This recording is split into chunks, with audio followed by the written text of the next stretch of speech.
Bonjour à toutes et à tous et bienvenue pour un numéro spécial du RMC Fighter Club. Je suis avec mon compère du Fighter Club habituel, Box MMA toujours avec moi. Salut Jonathan McCardy. Salut Herbie et salut à nos Sa- auditeurs. Salut. Donc on voulait revenir sur la performance de Leon Edwards le week-end dernier à Londres, qui a conservé sa ceinture des welters de l'UFC face à l'ancien champion Kamaru Usman et qui a été surtout parfait dans la défense de lutte face à Kamaru Usman, dont on sait combien il a été dominant pendant son run sur la lutte. Une stat qui montre ça sur les trois combats entre Leon Edwards et Kamaru Usman. Ce troisième combat est celui où Leon Edwards a subi le plus de tentatives de takedown, 15 sur les trois combats, mais c'est aussi celui où il en a concédé le moins, à savoir 4. Donc, pour aller dans le détail de comment il a fait pour contrer cette lutte de Kamaru Usman, on a été vous dégoter deux invités très spéciaux. Le premier, c'est Bradley Hill, qui est le coach de grappling et jiu-jitsu de Leon Edwards sur ce camp, qui participe aussi aux séances de lutte avec leur coach commun Cambi. Et Tom Bracher, qui est le coach qui a donné la ceinture noire de jiu-jitsu brésilien à Leon Edwards. C'était après le deuxième combat contre Kamaru en août dernier, quand Leon Edwards est devenu champion. Et Tom Bracher, qui a participé longuement à ce camp pour ce deuxième combat de août dernier. Donc vous allez Attends, pouvoir. t'as dit Bradley Hill et Tom Bracher? Tout à fait. C'est pas très dagestanais comme nom pourtant. C'est pas super dagestanais. C'est bizarre, je pensais que c'était. Non, ok. C'est plus anglais. C'est les Dagestanais Ah ouais, anglais. ok. Donc, ils vont nous Comme apporter quoi. leur lumière et les détails sur ce camp préparatoire de Leon Edwards et comment il a réussi à faire cette lutte défensive de très haut niveau contre Kamaru Usman. On vous laisse d'abord avec Bradley Hill et ensuite avec Tom Bracher. Merci à tous et à très vite pour un nouveau numéro du Fighter Club. So thanks a lot, Bradley, for being with us today on the RMC Fighter Club to talk about that great performance for Leon Edwards against Kamaru Usman. Last weekend, obviously, he kept his undisputed welterweight championship of the world. First of all, obviously, we were in awe about his anti-wrestling, counter-wrestling defense. And I know it's something that you worked a lot with him and the wrestling coach Camby. You're going to talk to us about that. What was the emphasis on that camp for him to have such a great counter-wrestling defense against someone like Kamaru? Well, as you said, fortunately, we have a really good coach in Camby. He's the person that I have wrestled with for multiple years now to try to develop my own competitive jiu-jitsu game as well. And Leon spent a very long time with him over all these camps in the previous fights, and then also for this one with Kamaru. And the main thing is just the sort of studying Kamaru's wrestling, seeing where he's successful. A lot of times it's up against the cage. It's either connecting his hands around the waist and lifting, pulling Leon's hips away from the mat and finishing double legs, or connecting his hands in a body lock and using that to drag Leon towards the floor. So obviously we have a lot of footage from the previous two fights to be able to study and watch. And again, the highest success rate is once his hands are connected. So the main goal of the camp was to disconnect the hands. That's why you see a lot of times he's using a lot of 2-on-1s. So sometimes he'll even neglect the overhook, the whizzer, to go to two hands to strip the grip from the leg. And then Leon could turn to face towards that side and then get back to either circling off the cage or going back into his strikes with his elbows and his knees. Okay, so when we talked before to prepare the interview, you told us that you studied a lot of jiu-jitsu for MMA. Can you explain to your audience what is the main difference? Oh, there's a huge difference. Unfortunately, in MMA, you only get to really show sort of 10% of sort of sports Brazilian jiu-jitsu because obviously the strikes are involved. So a lot of times you can't necessarily connect your hands or commit two of your hands to a leg. So a lot of the leg locks you'll see have a bit more weaknesses involved. Yeah. So a lot of times the main focus sort of in our grappling sessions were 2-on-1s again. So integrating Camby's wrestling strategies to the mat. So again, I've had to develop because I've been working a lot with Jake Hadley over the last 2 years. So Jake was the first sort of fighter that I've worked with. I was in Vegas with him when he got his triangle choke finish in his second UFC fight, and then he was successful again this weekend too, with the same card as Leon. And then I started working with Leon for this fight for the Kamaru rematch. And again, the focus, first of all, was on back attacks. So this time, because obviously we had success in the first round of the second fight when he was able to take Kamaru's back. So we worked a lot in those positions, working on trying to get finishes and making sure this time if we get a hold of his back, we make him tap or we put him to sleep. But as you're saying, sort of the main difference between sort of sport jiu-jitsu and MMA is the strikes. So you have to be able to control that while you also transition into different positions. And also understanding that the guard is not a good position for you. So if you're on your back, you're losing the fight. And there are some people that are excellent at it that are obviously specialists, like Charles Oliveira's and your Damian Myers and Jake Hadley that I've worked with. He's brilliant at setting up submissions from his back. He has a very good omoplata, gogoplata game, connects nicely with the things that I do as well. So we had a good relationship from the beginning. Whereas Leon is very active inside his closed guard and has very nice submission threats, but you don't necessarily get to see it that often because we want to be standing.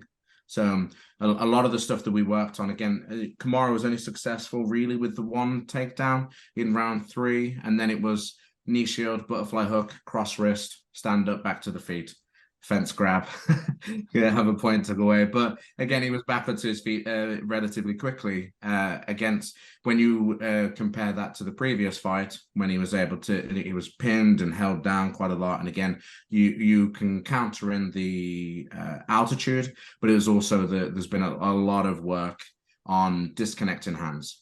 Because again, yeah. No, finished. Again, the same concepts that we were looking at with the wrestling, his connection of the body lock and of the single legs are the same things that he does on the mat. A lot of times there's a body lock to keep you pinned, hoping that you turn to turtle. He places one hook in, goes to a cross wrist, and then holds you down on the mat from there as well. So a lot of the things that even on the mat is, again, just integrated, adapted versions of the wrestling. 2-on-1s, keep the hands split, arm drags, kimura traps, sort of just wrist grabs to use that to get back up to the feet, where then you can go back to the wrestling concepts. But the way he used his knee shield to stand up was brilliant. Is it something you specifically work on? Yeah. Again, it's one of the adaptations I've had to make to be able to stand. So at the beginning, when I was coaching MMA fighters, we were going over a lot of submissions from bottom and trying to make my fighters dangerous. But the problem is, and we had this with Jake Hadley's debut, where he got pinned on the mat. So even though he was successful with sweeps, his opponent was able to maintain sort of ground control. Yeah. And then if you're not able to finish the submission, that's when you begin to struggle. So that was the main issue that I had to deal with as like an early jiu-jitsu coach transitioning to MMA, is understanding that standing up is the priority. So now it's sort of stand, sweep, and submit as the final thing. So if you can't get on top position, then you look for the submission right at the very end. And one last question about it. I think this is very interesting about everything you're saying. But for you, if you're on the ground in MMA, in a MMA setup, what is the best guard to stand up? You talked about the knee shield, but what would it be? Close guard, half guard, knee shield, butterfly guard? A lot of times, believe it or not, the worst positions are easier for you to stand up from. So I will teach to expose your back. So to even give up a side control position, because it's easier to free yourself. When your legs are wrapped around the other person, be it closed guard or half guard, you are pinning yourself. Yes. That's why the knee shield and the butterfly hooks work so well, because you use it as an opportunity to pry your bottom leg free. So for instance, if my right leg is trapped inside of the half guard, I use my left knee shield to pull the right leg out. So now I can put both knees on the mat and then build up to standing. So essentially you're going from a quote unquote good position in jiu-jitsu, close guard, half guard, to a worse position like a turtle or back control, because it's easier for you to stand up in those situations.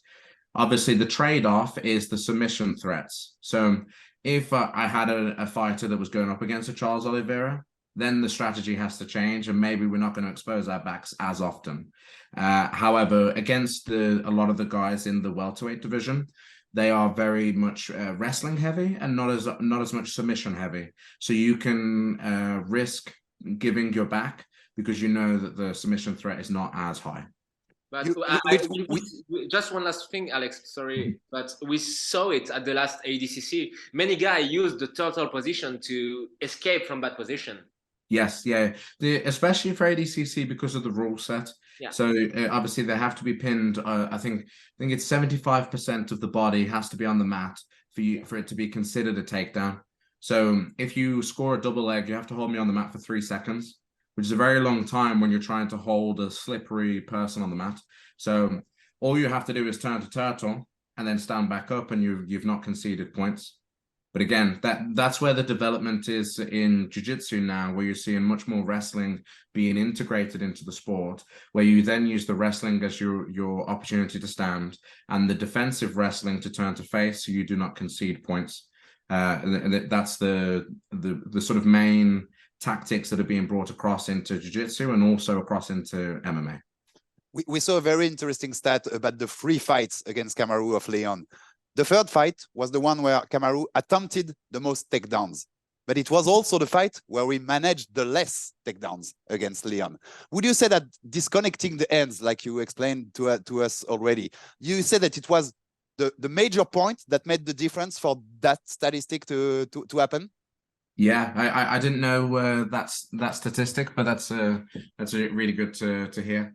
Yeah, it all comes down to the 2-on-1 grips. And again, it works so well with Kamaru because of his style. Again, against other wrestlers in the UFC and in that division, we might need to come up with different plans. Obviously, the Colby-Covington fight could potentially be much more wrestling heavy in terms of changing from single legs, head on outside, double legs, a lot more leg attacks sort of from the open, as opposed to where Kamaru's success is connecting his hands either underneath your hips to pull you away from the cage on his double legs, or around your waist for the body lock finishes. So in this fight in particular, it is all disconnecting the hands.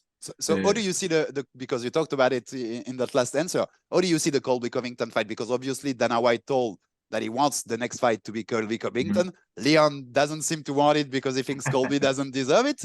But what Dana wants, usually Dana gets. So maybe it will be that. How do you see that fight going on? And what are the things that you will have to work on in counter wrestling for that particular matchup? We have a lot of time to find out what's going to happen. So we'll see if anything changes with sort of Gilbert Burns and Jorge Masvidal. Again, that would be the more sort of exciting matchup from a history perspective if Masvidal can get the win. But in terms of preparing for Colby, it's not too dissimilar to Kamaru. They're very similar fighters. I think Kamaru is the better version. The main difference, again, is just the slight change in the wrestling, slight adaptations, where, as I said, Colby has a tendency to chain wrestle a little bit better than Kamaru, because Kamaru has a better sort of cage wrestling with the hands connected, body lock finishes, sort of bringing him to the mat with his hip throws and things. Whereas Colby will disconnect his hands to split off to singles, to switch to doubles, and probably just a higher work rate. So, but it's not too dissimilar. So it's a good fight to go into next, because it will be a very similar game plan from the grappling perspective. And how do you see someone like Leon Edwards going against someone? We know that he is moving up to middleweight because he struggles to do the weight at welter. But how would you see a fight between Leon and someone like Khamzat with his wrestling that is different from those Kamaru or Colby types? I mean, again, it's a mixed martial arts fight, isn't it? And I think Leon has shown that I think he's the most versatile fighter in the division. He has his ability standing, he has very good jiu-jitsu, and he has his wrestling defense as well. There are a lot of people that are in the weight class that are very one-sided. There's very wrestling heavy, and then the striking is being developed at a later date. So I think already Leon has an advantage over the majority of the division. So even with Khamzat, yeah, again, you're going to have to weather the storm of these initial takedowns, and there's a little bit more pressure, power involved in comparison. But as I say, I do think Like a few fights ago, we were talking about Kamaru Usman being the greatest of all time of welterweights, and now you see Leon fighting twice, and all of a sudden we're talking about his retirement. So I think when you see someone and they're not put against the best in the world, then it's very easy to think of them so much higher. I mean, like we can all look at Colby Covington now and think, wow, what a difficult fight this might be. But again, I don't think it's going to be too dissimilar to what we've just seen against Kamaru Usman. It's a Nigerian matchup at Kamaru. I think Leon can easily knock him out or submit him. Yeah. So again, he has the advantage of the three things that you have: striking, wrestling, jiu-jitsu. The submissions will go to Leon. He's more dangerous off his back and on top. He's more dangerous on his feet, with the striking is a lot cleaner, and he has the ability to knock out his opponents. The main issue is the wrestling, but this is things that we've developed for this fight already against one of the best wrestlers in the welterweight division. I want to focus more about what you said about your job as a coach of an MMA fighter. You said that you had to study a lot. Can you tell us more about the process, and which fight did you particularly focus on? I tried to study a lot of the jiu-jitsu fighters. I watched a lot of the Volkanovski as well, because obviously he has a big adaptation with Craig Jones in his corner. We had Craig Jones on the show before, and he explained the whole process. It was mind-blowing. I'm gonna have to watch that. But yeah, there's a lot of really good transitions of jiu-jitsu competitors over to MMA. Damian Maya, Gunnar Nelson, Gilbert Burns, Jacare, and I try to study all of these and then see where the success lies and where the negatives are with certain individuals. And a lot of times the jiu-jitsu has had a lull recently with its success rate because of how wrestling heavy everyone has become. And then it's much harder for them to get back up to their feet. So then they're forced into playing off of their backs. And then people are understanding jiu-jitsu well enough to the point where they can defend submissions. So it's playing off your back while also making sure you're not getting hit. So you don't want to be playing into sort of leg locks where both your hands are committed to one leg and then your other opponent has free hands to be able to strike. So as I say, that you have to provide a threat of standing to keep the person continuing to wrestle you down. And then it's from the wrestling you down where the submissions will come into play, be it the rubber guard to the omoplatas, the gogoplata, or the triangle chokes. And that's what you saw sort of in Jake Hadley's previous fight as well. As soon as he hits the mat, he tries to stand, and then he gets back to a triangle choke and is able to finish his opponent inside those positions. So a lot of times, as I say, you have to threaten the stand-up, and then it's as the person is keeping you on the mat that then you can come back into the submissions.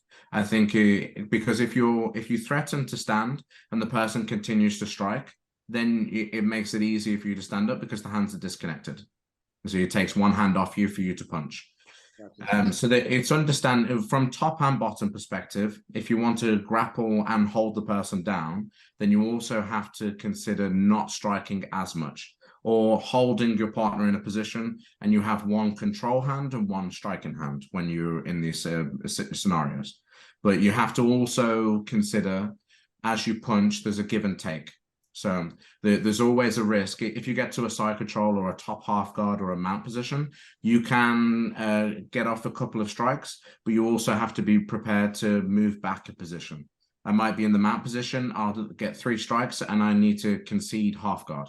Yes, the person will recover and you move again. You see, so a lot of times, even from the top position, the striking will come in with some form of control with one hand, while the other hand does the damage. And to come back on Leon, just quickly to come back on Leon, how do you say he has still a huge margin of progression in his wrestling? Do you say that he has still a lot of room to improve? I think everybody can improve their skill sets. I mean, Leon's wrestling is very, very good, and it's underutilized because you want to show the striking. Sort of that's where the superiority is against the majority of his opponents. So even in this fight here, he doesn't have to show how good his jiu-jitsu game is, because he just wants to stand and get back up to where he's winning the fight.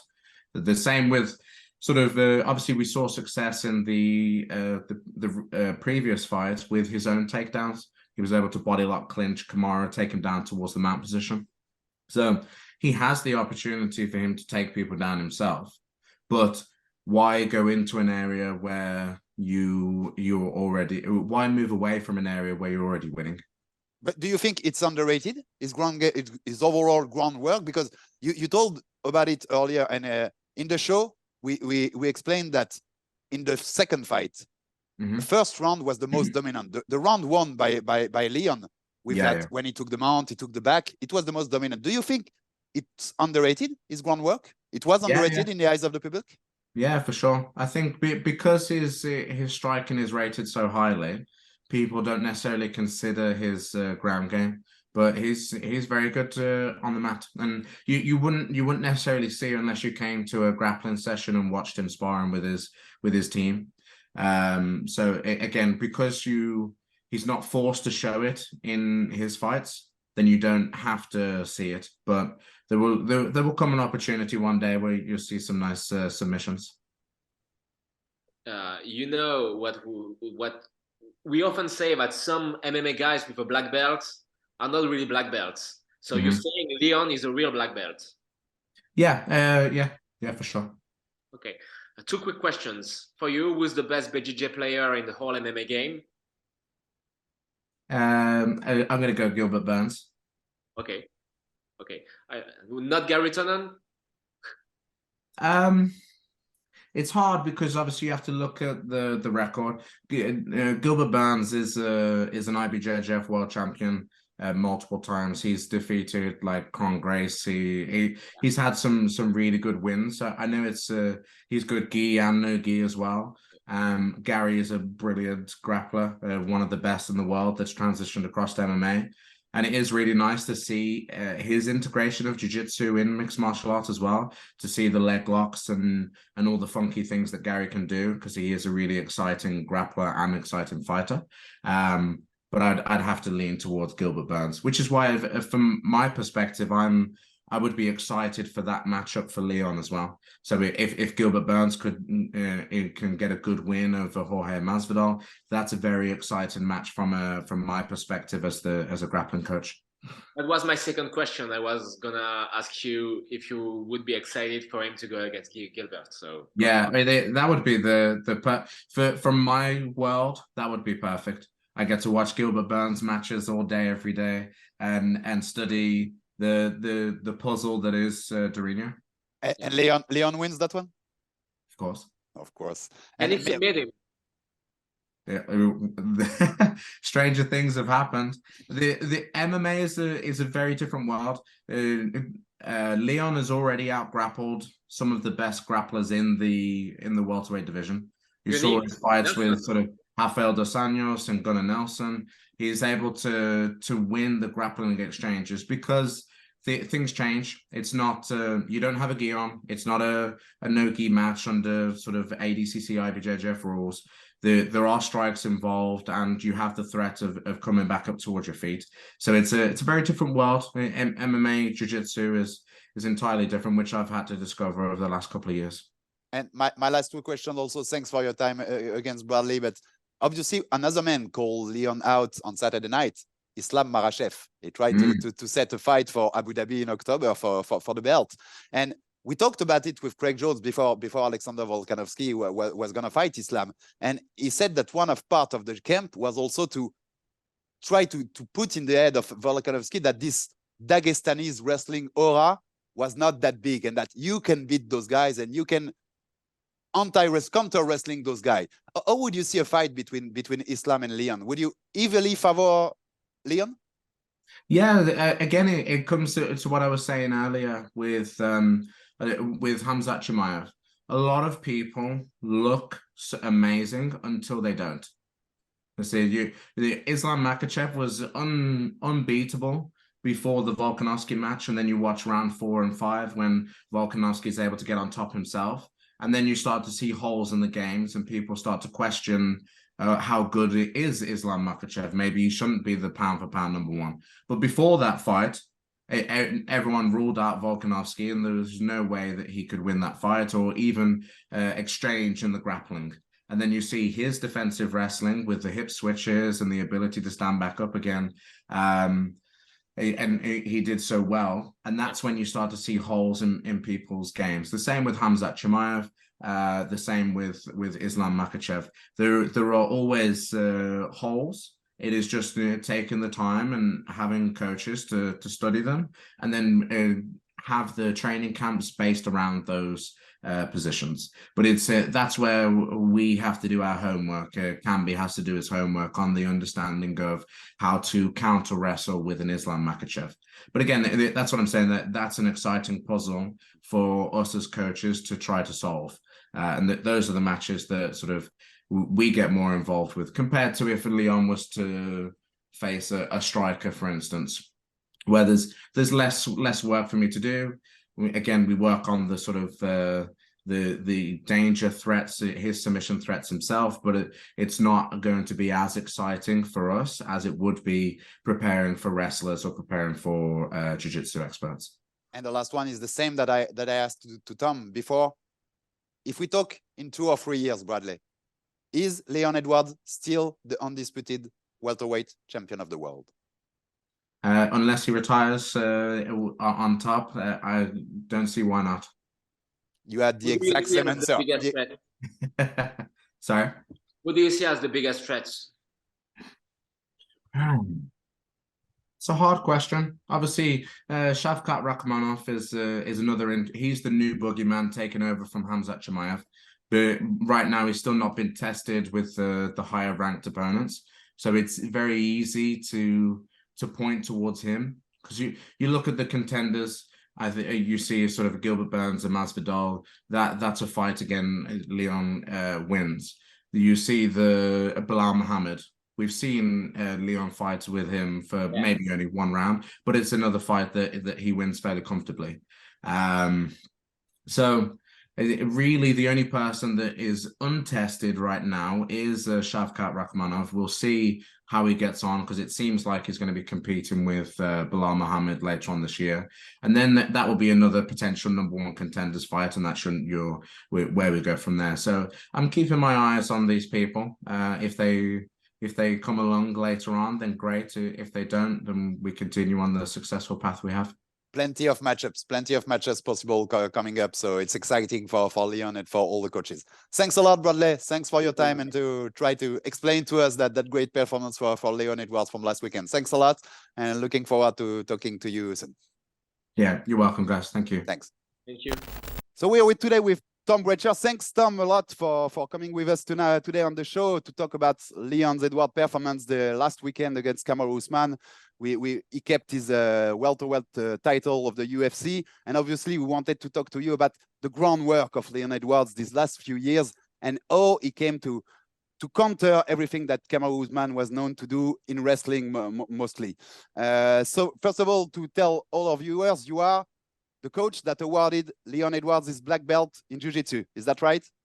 Yes, correct. So after the first fight, when he won the belt, when he came back into classes, we decided it was the perfect time to award him his black belt. And realistically, like, it's a very similar story to, how most people feel in their process of achieving the black belt in jiu-jitsu. There's like ups and downs. It's never really over until it's over. And I really feel like that performance kind of personified the journey to black belt. And of course, like, grappling over the last, 10, 15 years is improved at, a really quick rate. And it was the perfect moment, in my opinion, to award him that belt and that status. Before giving the talk to John, but I wanted to know, because you talked about that second fight, so the fight in last August, the one where Leon became champion.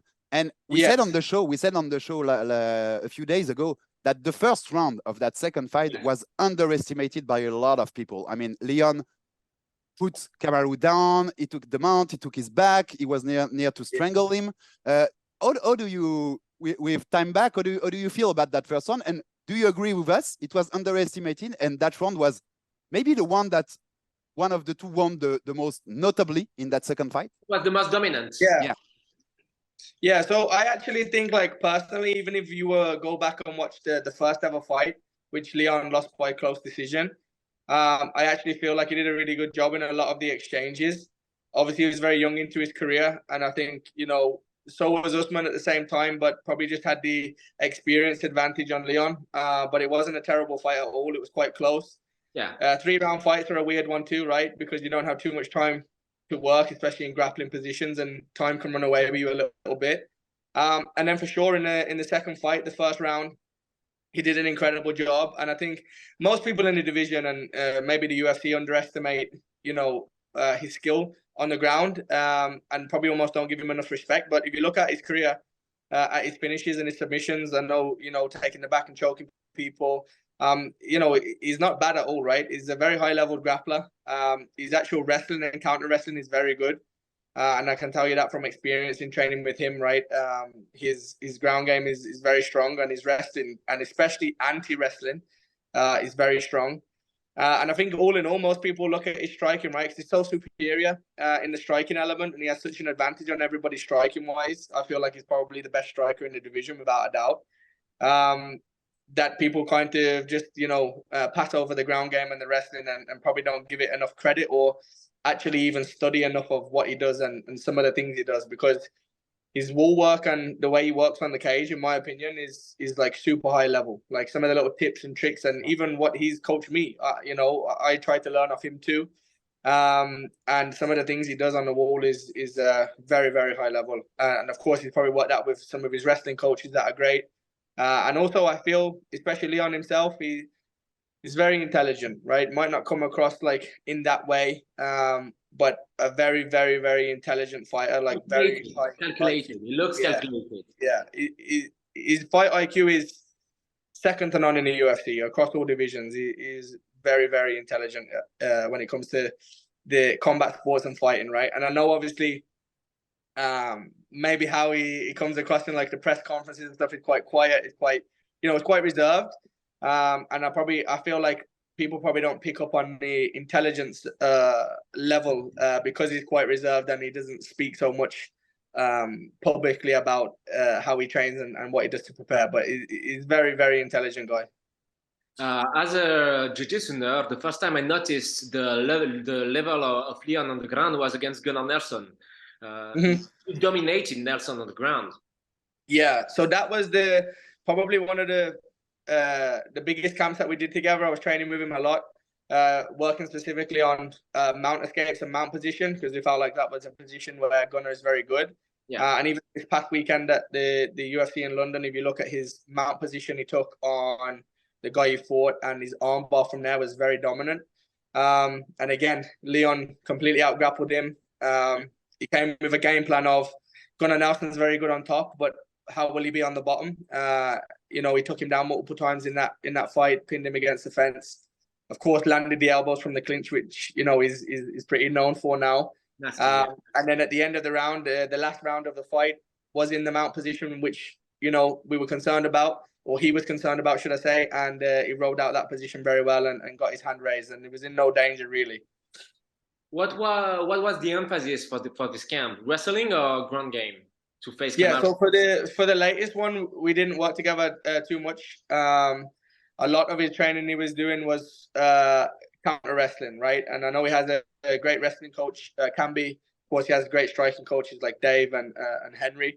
And I think his whole game plan was, if he can keep it standing, which I feel like probably from the second fight he felt that he could, that he would be able to inflict the damage he needed to get the win, right? So sometimes in jiu-jitsu you can get too far into it. This was something that he felt in the first round of the second fight when he won the belt. He actually felt like he was transitioning really well jiu-jitsu wise, but didn't do enough MMA work in terms of landing damage at the end of that round and punishing Usman for the takedown. So I think he wanted to strip it back a little bit, just work on counter wrestling. I know they had a huge emphasis on splitting the hands, which is something that, you know, we work on too here when we train. If you can split the hands, it's going to be very difficult for your partner to take you down, especially against the fence. And then, of course, his world-class striking, you know, really shone through and dominated the fight. You talk about the emphasis was on counter wrestling, anti-wrestling, and to try to counter that about Kamaru. We saw an interesting statistic that was saying that on the third fight, it was the fight where Kamaru attempted the most takedowns of the 3 fights. But it was the one where he managed the less takedown, only 4 of 15 attempts. What did you that follow Leon's journey closely since a lot of years, what did Leon change in his game to attain that kind of counter wrestling? What did he adapt during those years to be able to have that kind of performance against someone like Kamaru, who was very dominant in his run in wrestling? Yeah, I feel personally like it's just an accumulation of hard work, right? He's training every day. He's putting himself in those situations, has a great group of guys around him, has some very high-level MMA guys, grappling guys, jiu-jitsu guys. And I think really now what you're just seeing is actually, you know, he's confirmed that he's the best in the world. Obviously, he's had incredible self-belief the whole time, but, you know, that really will reinforce that belief that you are the best. And I feel like now you will see him go on, you know, quite an extensive run in that division, right? I don't see too many problems for him. You know, if I look at the best strikers in that division, I think he handles it quite easily.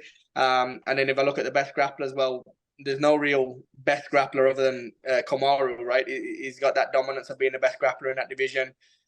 What I would say, and from noticing from being there on Saturday and watching, feel like the first round really set the tone. And I think by Leon stuffing a lot of those takedowns early, I actually, especially as Kamaru wasn't the champion this time, I feel like he lost a lot of belief and hope in the fight. And I have watched it back since, and body language-wise would tell me that from the first round when he didn't get his way with Leon and he didn't get the success that I think he probably believed he would, his head started to dip a little bit. He started getting landed on. There were some big body shots. There was some, you know, nasty leg kicks and knee stamps.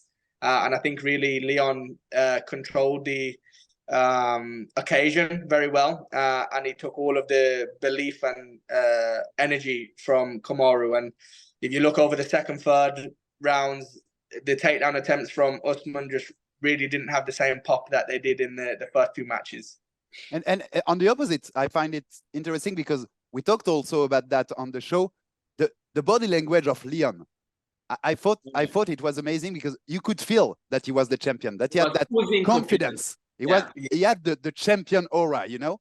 I feel you that know him very well. You agree with that? Yeah, he had some kind of extra he's always a super confident guy, in my opinion. He's always been like really confident. I think the road in order to get to the title shots has played a huge part in that. He's fought the best guys in the world. He's been on the biggest win streak. So he knows he's champion. He knows he's at that level. He knows he's the best. I think of course, the head kick knockout, and when you know you can do that to somebody, has a huge impact on how you feel, because, you know, Leon knows he needs to land once and the fight's over, right? Kamaru has got to take you down and control you for 25 minutes. So if you look at the output needed for Leon to win versus Kamaru, it's a lot less. And I feel like he just grew into it, right? The event, hometown, you know, you've got all your boys there, you've got your team there, you know, you're sleeping in your own bed fight week rather than in hotels and away from home. I think everything just played out really well. And there's a really interesting statistic as well that I read, that only 3 people have won immediate rematches for the belt and 11 have failed. So it's a huge statistic that favors the champion. And if it's an immediate rematch, there's a very low percentage chance of winning as well, which is a crazy statistic that I read. But yeah, it just goes to show that the confidence switch between champion and challenger is a real big thing. And another stat just before John take a question, but another interesting stat that I saw, Tom, only 2 of 30 attempts in the classes from flyweight to welterweight have somebody of more than 35 years old won the championship. Only 2 on 30 attempts. Yeah, it's crazy, right? That just goes to show, I think the lighter weights especially anyway, they're going to be, you know, it's a younger man's game for sure, in my opinion. We're all excited about Leon's future and his next fight and everything. And we know this division is full of wrestlers. So as Leon Jiu-Jitsu coach, what are going to be the the focus to improve on the ground, keep on improving his defensive wrestling? Tell us more. Yeah, I feel like very similar to Fabian in a way, who we work with as well. Yeah. In my opinion, the only really ways to improve is to attack more from the bottom, right?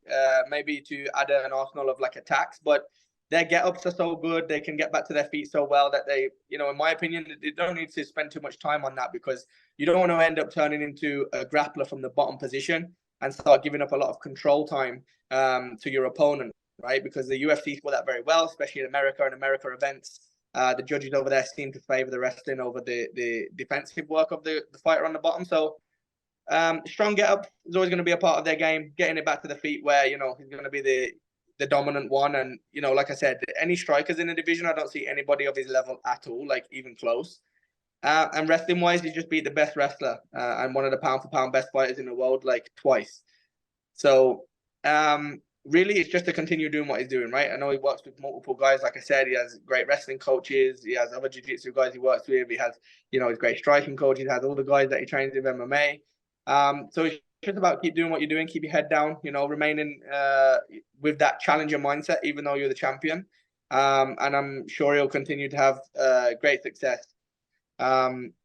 It's a wrestler-filled division for sure, but I feel like it's nothing that he's never seen before, and I truly feel he will go on quite an extensive run now. But as Leon jiu-jitsu coach, which opponent would you prefer? A jiu-jitsu guy like Gilbert Burns, or maybe some kind of different wrestler like Khamzat? Yeah, I feel like to show his level of grappling, if it was me, like to be selfish, if he fought Gilbert Burns, I feel like he'd have like just too much for him, honestly. Leon is so physically strong and fit that I feel like, you know, especially Gilbert Burns that's fought at lightweight and now being in the welterweight division, it would be a mismatch. And, you know, if you look at the RDA fight, the Dos Anjos fight, right, that Leon won, Dos Anjos is an incredibly high-level black belt. He trains at, you know, Gracie Barra headquarters in LA with Felipe over there, who's a good friend of mine. So he was super prepared and had incredible grappling. And if you look at the match, Leon completely shut that down, negated that, and did what he needed to win. So realistically, I don't see too many tough matchups for him. Personally, I'd like to see him fight a striker, because we've had to watch him defensive wrestle for the last, you know, couple of fights. The Masvidal fight would be great. It'd be huge for the pay-per-view. Of course, I've got that little story there as well, with the backstage meeting after the Gunnar Nelson fight. So I feel like that would be a great one for him. Be a good way to show his level as a champion, express himself as the dangerous striker he is, and go from there. But the UFC will have their plans, and we'll see what happens. And now it seems like Khamzat moved up to middleweight, but you had to prepare for Khamzat 3 times, right? Yes. So we were training for that fight.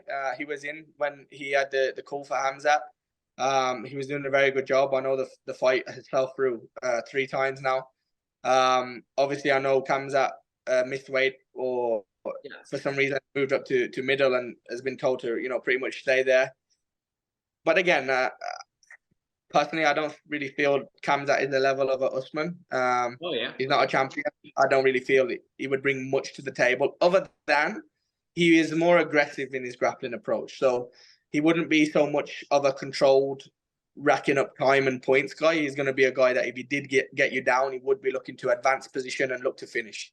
But again, I feel like that would play into Leon's hands to show just how good of a grappler he is, because I think sometimes you don't always have the dance partner to show your level too. So I'm sure he'd have no problems. Khamzat's probably, you know, a little bit bigger if he's gone up to middleweight, but it would be an interesting fight for sure. What Dana White said was that it was going to be Colby Covington. Obviously, Leon Edwards told that he doesn't want the fight because Colby doesn't deserve it. But that's what Dana wants. So what Dana wants, usually Dana gets. But yeah, how do you see this fight? How do you see this fight, Tom? Do you see Leon doing the same thing, because he's a good wrestler, a very high-level wrestler, Colby also? Do you see Leon doing the same thing to Colby that he did to Kamaru in the anti-wrestling, counter-wrestling part? Yeah, for sure. I personally don't see Colby as being as dominant as a wrestler as Usman. I feel like he brings a little bit some different problems, right? Like I feel like Usman's a very power-based guy. His takedowns are very strong. His hands, he throws everything to, like, you know, knock you out. But I feel like Colby is an accumulation type guy, right? So Yes. if we go back to like the Nate Diaz fight with Leon, I feel like it would be that type of pace he would have to climatize to, and then also throw in the offensive wrestling that Colby's going to have.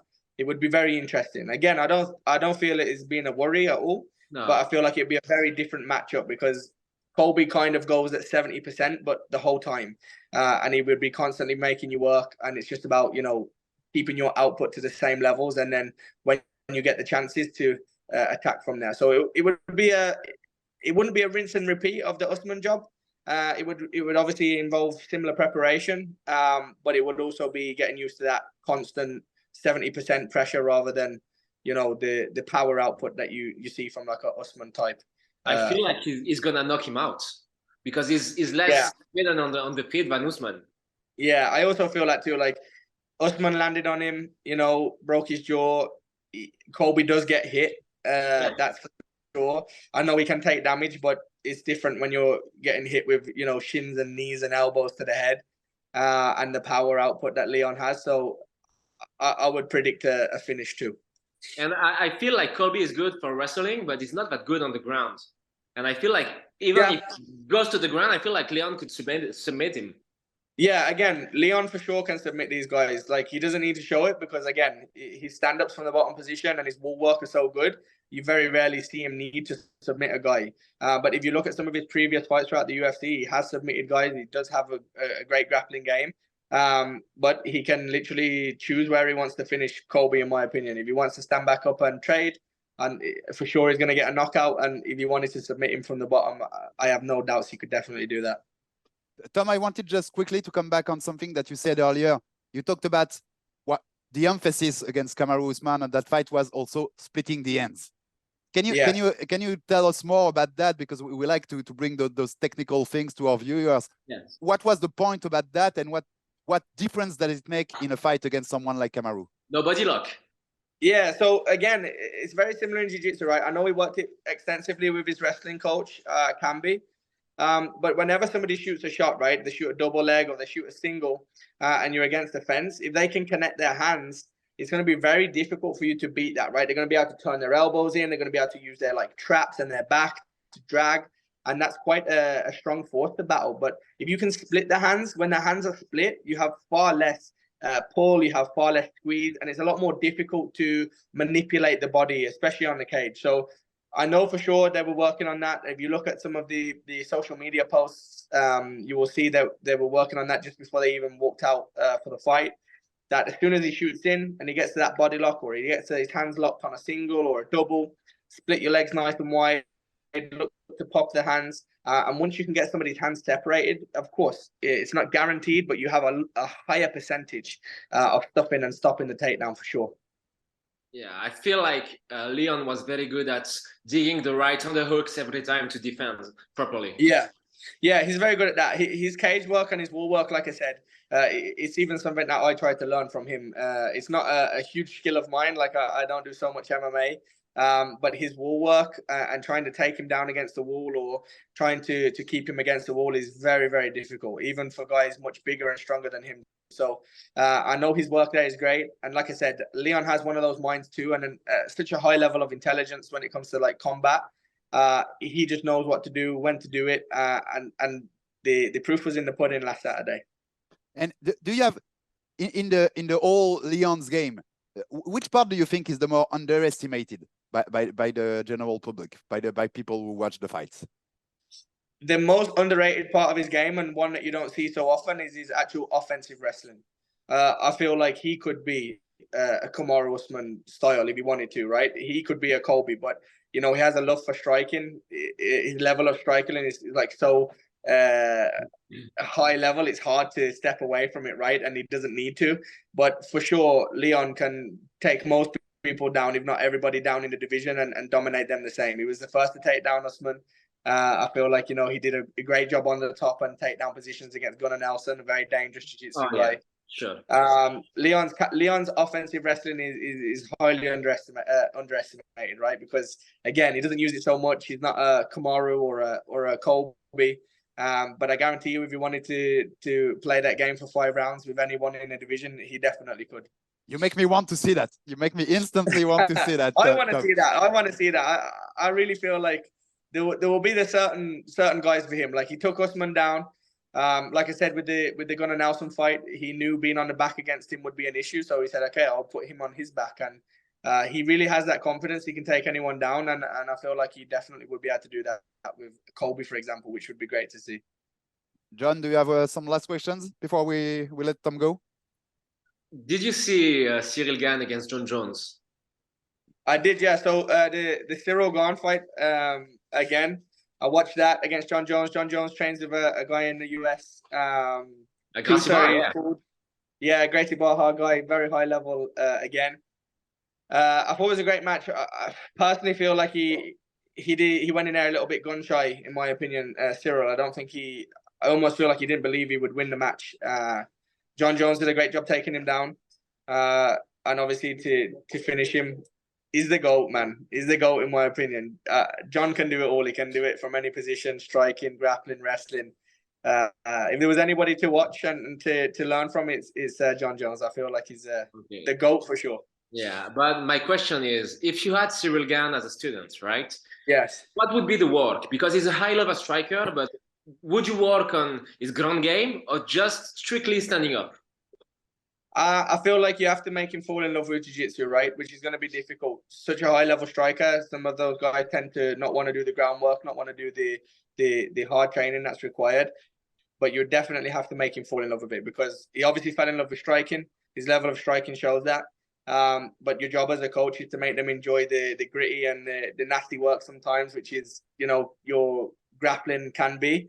But for sure, the first thing you would need to do is make him fall in love with it. I did read an interview where he said he is a little bit lazy. He doesn't like to train jiu-jitsu and wrestling because he believes so much in his striking. And unfortunately, that kind of went against him in that John Jones fight. So if he came into the academy today, first thing I'd look to do is try to make him fall in love with grappling. And then he's going to have that want to improve every day. And obviously, he's shown he can do it in a striking sport. So it would just be about trying to get into his head and do it in a grappling sport as well. But if you had, like, I don't know, 3 months to work, what would be the main priority? Just standing up from the ground? Or would you work on his offense from his back or these kind of things? Defensive wrestling and get-ups, 1,000%. Defensive wrestling and get-ups. 3 months' time, we wouldn't have time to prepare him to be able to be submitting and sweeping from his back. But defensive wrestling, get-ups from the bottom, using that fence to get back to his feet. And again, put him in that danger zone where he can finish 99% of the division with that, incredible striking that he has. So that for sure would be the emphasis on his training if we had 3 months to work. Tom, my last question before I let you go, and thanks again for your time. No worries. If we speak in 2 or 3 years, in your mind, Leon Edwards is still the undisputed welterweight champion of the world? Yeah, I don't see anybody right now in the division that will give him much trouble. Of course, you never know. Somebody comes along out of nowhere, a McGregor that, did it all in 3 years. But right now, if I look at the roster, I look at the guys in the division, of course, there's some tough fights. There's some unknown entities. Akhmadov would be a war. Yeah, but for the next 3 years, if he's to have 2-3 fights a year, I think he retains the title for the next 2-3 years minimum. Yeah. And then he will be over 35, so he can go on my stat and lose the title like every 35-year-old. No, the key is to walk away on top, man. The key is to walk away on top. You don't see that much in MMA, right? They normally go to the death. Obviously, you see it a lot more in boxing and other sports, but the key is to leave on top, in my opinion. Thanks a lot, Tom. Thanks for your time. Thanks for all your input about Leon's. And hope to talk to you soon. Thank you. Thank you. Bye-bye. Bye-bye.